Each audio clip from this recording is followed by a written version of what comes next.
Welcome to In the Spotlight. My name is Vanessa Campos, and I am your host.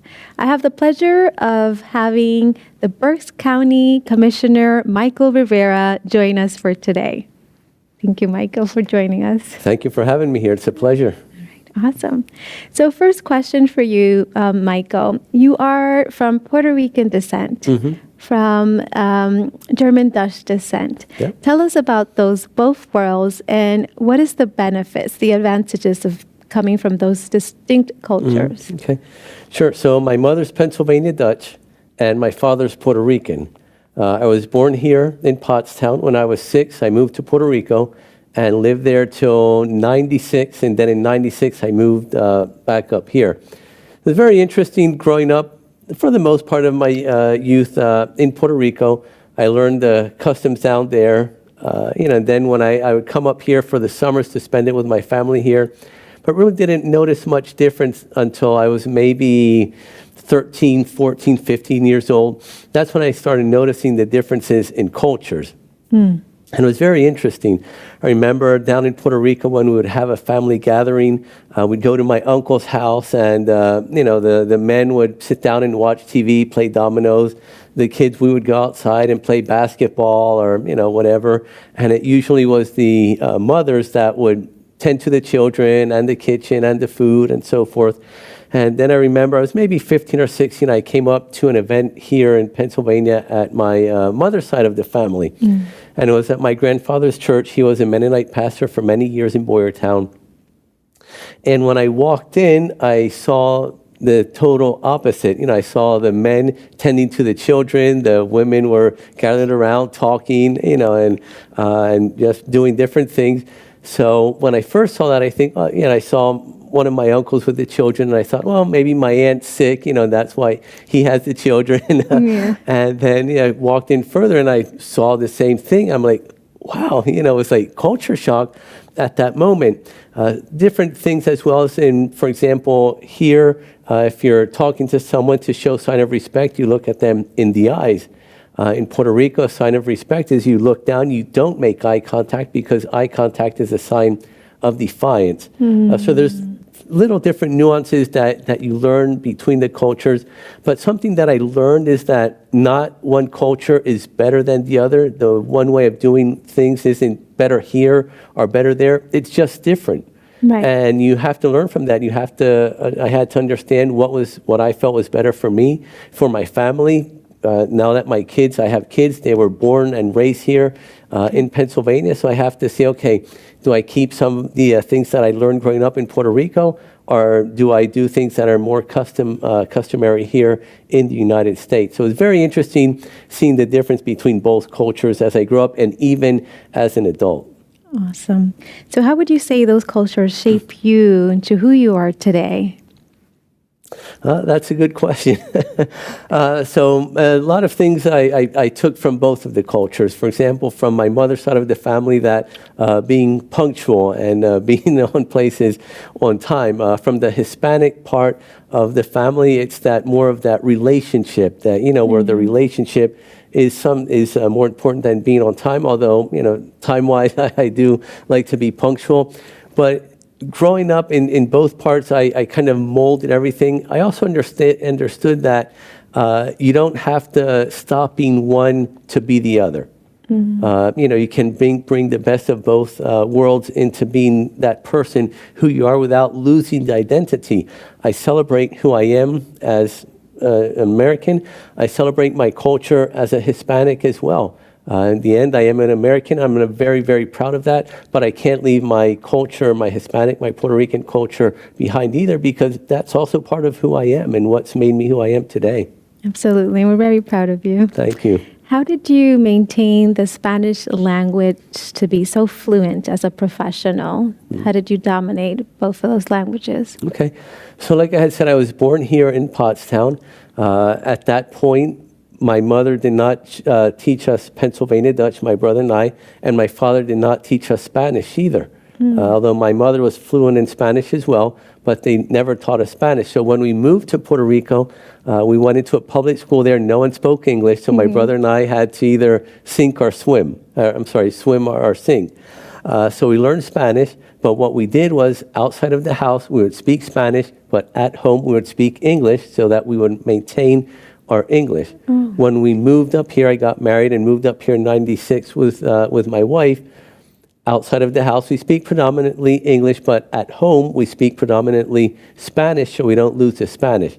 Also have a lot of family and friends that speak Spanish, so we have a lot of ability to be able to speak both. But for our kids, we said we need them to learn Spanish first, because we knew that if they wouldn't, it would be hard for them to maintain that language. So they learned Spanish at home, and then at school they learned English, and we speak, like I said, speak Spanish at home, so they've been able to maintain both as well. For me, that's very important, that my kids are able to maintain the culture and the Spanish language as well. Yes, very, very good. You have a master's in business administration. What motivated you to pursue business? Okay. So I learned that from my parents. My parents were very, very entrepreneurial, both of them. When we moved to Puerto Rico, it was because my father had gotten a black belt in Taekwondo, and he took Taekwondo to Puerto Rico. He started a school down there, which then turned into a chain of Taekwondo schools down in Puerto Rico. He did real estate, so he bought properties, rented them out, did flips. So he was very, very entrepreneurial. Always trying different things, didn't want to work for anyone else. He wanted to do his own thing together with my mother. Later, my parents separated and my mother got remarried and moved up here, back up to Pennsylvania, and she started in real estate. So both of them have always been very entrepreneurial, and that's what I saw in them. I said, you know what, I want to learn something in college that will help me to be able to be entrepreneurial as well. Actually, when I was 14 years old, I started my own martial arts school. So since I was a little kid, both my brother and I learned Taekwondo, got our black belts early on. And at the age of 14, still in high school, I had my own school, which I would run evenings and weekends, put me through college, met my wife through one of the schools as well. Wow. And just have kept on with that entrepreneurial spirit. Wow. Okay. So you are now Berks County Commissioner. What occupations did you have before that? And what were your favorite and why? Okay. So prior to becoming a commissioner, I was in real estate agent and real estate investor with my wife and my son, who has his license as well. Before that, I worked at the Greater Reading Chamber Alliance, helping small businesses and in banking as well. So I think the thing I enjoyed the most is the real estate, because it gave me the opportunity to work with people, help people meet their goals of having a home, help business owners buy their business, grow their business, just being able to help people. So I really like that real estate. I was able to work with my wife and our son as well in the business. I still have my license, but due to my commitment as a commissioner, that's more than a full-time job. So I do the back office part of our business. My wife is the one who is the person that deals with the clients and basically runs the business now with her team. Okay. And as the first Berks County Commissioner Latino, what would you say was some of the challenges you faced when you first entered office, whether it was because of your culture or just because you were new into that political realm? So that's a good question, because I started in 2020, in January of 2020, and 2 months after that, COVID hit. Oh. So when I started in office, I had my plans. I said, okay, when I start, I'm going to go meet with all the department heads, with the authority heads, with the row officers, get to know about the county, how the departments work. And then 2 months into that, COVID hit. So I really didn't have a normal start into my career as a commissioner, because when COVID hit, there were a lot of things that changed. A lot was done virtually, new things that no one really knew how to deal or how to work with what we were facing. So it was a really good experience that way. But one of the things that was like, I don't know if a worry or a concern, but that I always kept in mind was that many times in positions of leadership, Latinos are held to a higher standard. they're looking at you to say, oh, is he doing things the right way, or what? And not only in government, but in many, many other aspects as well. So I said, you know what?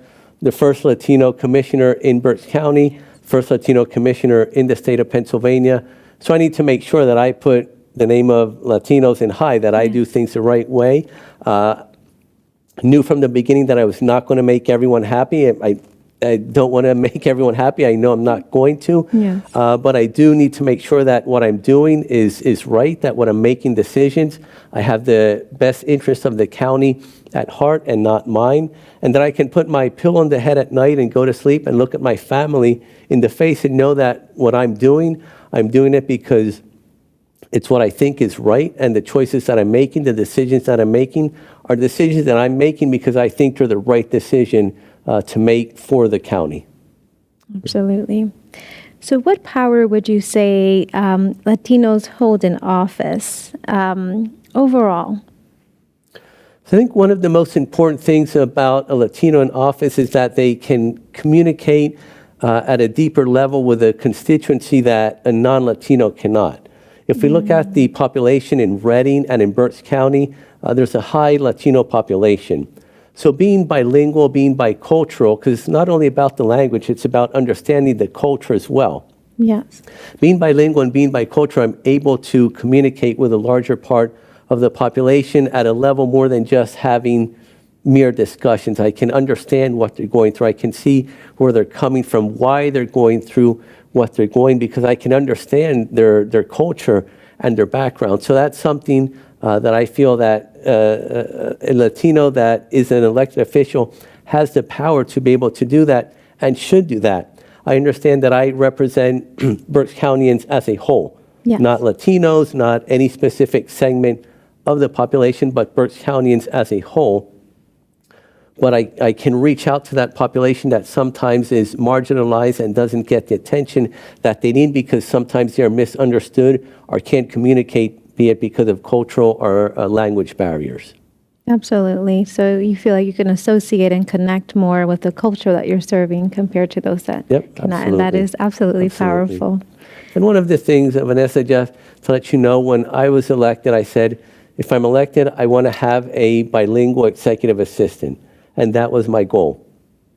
It was first bilingual executive assistant here on the 13th floor of the county, and I was able to get that. Barbara Lopez, you met her. Yes. She's bilingual, and we get a lot of calls of people in Spanish that Spanish is their first language, and we're able to help them. So I'm very proud of that and glad that I was able to find her to help me work with our constituents. Yes, a change right away. Yep. So you're part of many boards and committees, like the chambers that you were in as well. How would you separate your personal preference or characteristic personality from the job or the task that you have at hand? This is about my job or how I respond compared to this is how Michael will personally. How do you separate the two? Okay. At times it's hard. It's not easy to do that because Yes. you bring to the job who you are. Yes. In part, you were elected because of who you are, what your background is. But still, you have to, no matter what the situation is, you have to look at the situation. You have to try to look at it objectively and say, okay, what is the big picture? What needs to be accomplished here? What outcome are we looking for? And look at it and say, you know what, if I have the answers, I move forward. If I don't have the answers, I reach out to experts. I reach out to other people who can help me formulate my train of thought. And then based on that, say, okay, objectively, what should be done in this situation? Although as personally, I may want to do something differently, but I have to understand and say, okay, based on what my position is, what my responsibilities are, the information that I have, and what the desired outcome is, what decisions do I have to make? Or, what do I have to do to be able to accomplish that. And sometimes it goes against who I am as a person or what I would do in my personal life, but I have to understand what role I'm in at that moment. Am I in the role of a commissioner? Am I in the role of a board member where I have to look out for the best interests of that organization? And I have to keep that at heart when I'm making any decisions. Again, it's not easy, but it's something it takes a lot of deliberation and self-awareness to do that. Absolutely. What would you say, Michael, you're the most passionate about, whether you're in a seat making a decision or just at home? What is very passionate to you? I'd say what is very passionate to me is being able to help people. In my role here as a commissioner, I have many, many different ways of helping people. I have constituents that call in and they need a specific help. We're able to do that. In my role as a commissioner, in the decisions we make for the county, I'm able to impact the lives of 440,000 people here in Berks County. In my role as a real estate agent, I'm able to help people with their homes. When I worked at the chamber, I was able to help small business owners. So that's my passion, being able to help people. At the end of the day, it's who you can help, what you can do for someone else. Absolutely. Aside from your professional accomplishments, what is a personal accomplishment that you're most proud of and why? I have to say the personal accomplishment I'm most proud of are my two children. I have a son who's 22 years old, my daughter's 17 years old. My son graduated from college. He's working with us in the real estate business. My daughter's a senior in high school. She's doing dual enrollment at Albright College. If you have kids, you know it's not an easy task to raise kids. There's no instruction manual. What you did with the first one doesn't necessarily work for the second one. Right. So I have to say, as of now, our kids are, well, my son isn't a kid anymore. He's an adult. He's 22, and our daughter's 17. But I'm very proud of who they are, the heart that they have, how they treat their mother, their grandparents, other family members, and just the feedback and input I get from other people that know them and meet them out on the streets, how well educated they are, well mannered they are. Because my goal has always been that my children can grow up to be productive people in society. Mm-hmm. And not that, I've accomplished that completely, but I think they're on the right path to be able to do that. Wow, that's a very nice blessing to have. It is, absolutely, absolutely. What is an area in your life or characteristic trait that you're still working to improve? Well, there's a very long list. Oh, wow. One thing I always live by is if you say, I know, you stop learning. And you can never stop learning. Mm-hmm. You always have to be willing to and able to learn more, to understand that you're not perfect, that you have to continue to grow. In these last 4 years as a commissioner, I have felt I have grown so much professionally, and I always look at ways and say, okay, if this didn't work out, what can I learn from it? How can I improve upon it? How can I be a better person? One thing that I try to work on personally is that I'd like to be a little more outgoing. By nature, I'm an introvert. If you know my wife, by nature, she's an extrovert. So that's something I know I have to work on, being a little bit more outgoing, being that my nature is an introvert. So that's one of the many things. Interesting. Where would we see you 10 years from now? That is a good question. And that I can't say that I know. I don't know. People have asked me, will you run again? Will you run for another office? And I say, I don't know. We'll have to see what life brings. I have seen how you put one path or went one path, and how life, brings changes, and one thing may lead to another that you're not even expecting or thinking about.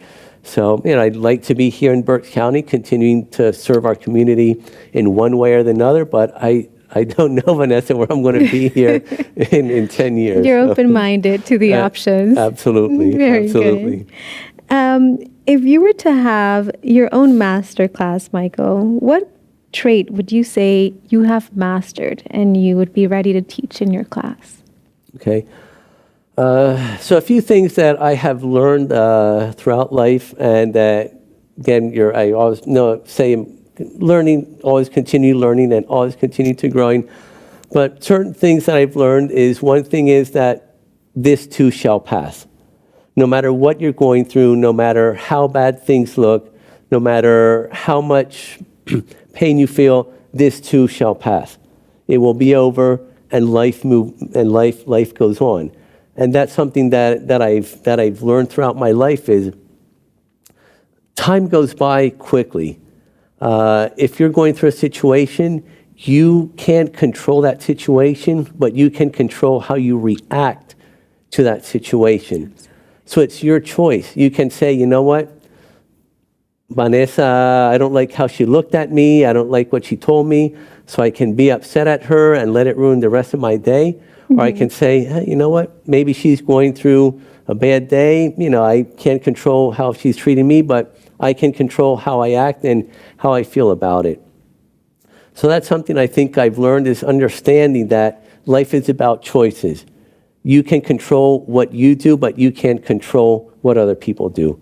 So, you have to decide, am I going to let someone else live my life? Am I going to let someone else get me down or determine how I'm feeling a certain day? Or am I going to take control of that and make the best of my day no matter what? Wow, it's an excellent master class, and it's very emotional because all of us are going through something, and your response is a way to find peace, regardless of where you're at, and to dominate that peace without letting others dominate. And it doesn't mean you won't have problems. It doesn't mean you don't have difficult times. It doesn't mean you don't doubt yourself at times, but it's a matter of that mindset of, am I going to let this determine my day, or am I going to focus on what needs to get done, put that aside, and focus on what really matters? Absolutely. So to finalize, Michael, we're going to play a game called This or That. So you choose which you would prefer, and I would give you two options. Okay. I'm going to set the clock for 30 seconds so we can learn a little bit more about you. And then we can start. The timer goes off. That means 30 seconds is up. Okay. Okay. So there. Can I say neither if neither's? If neither, yes, that's fine. If neither sounds good. Vanilla or chocolate? Chocolate. Okay. Cats or dogs? Dogs. Airplane or cruise? Cruise. Wow. Yeah. Dishes or laundry? Laundry. Read or write? Read. Math or English? Math. Wow. Swim or hike? Swim. And the last one, veggie eater or protein eater? A little bit of both, but more veggie. Right. Awesome. Thank you so much, Michael. It was a pleasure. Thank you, Vanessa, for having me.